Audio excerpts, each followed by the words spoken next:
Germany's Noel Mickaelen looked impressive in disposing of former WBC World Cruiserweight Champion Ilunga Makabi in the third of their scheduled 12-rounder to annex the vacant WBC Championship in Miami, Florida.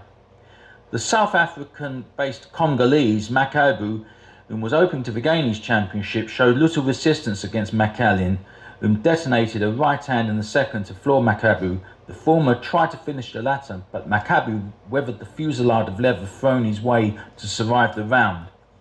However, in the third, Makabi was reintroduced to the canvas. Despite beating third man Tony Wick's count, Makabi was rescued from further punishment at 1 minute of the aforementioned stanza. Mickaelen became the first German to win a world championship on American soil in 90 years, the last German to do so being Max Schmeling. On the same evening in Monte Carlo, IBF super featherweight champion Joe Cordina from Wales extended his unbeaten record by retaining his championship by a rather controversial yet close decision against Eduardo Vasquez. It was fairly closely contested throughout, and there was little in it going into the 12th and final round. One of the three officiating judges had it all even at 114-114, while identical scores of 116-112 were awarded to the champion Cordina.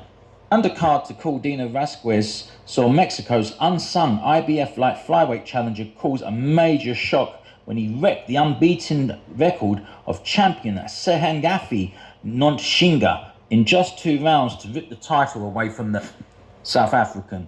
After a fairly entertaining opener in which Ariel pressured the champion for the best part, now and again Nontshinga would counter with something, but little to deter the Mexican challenger.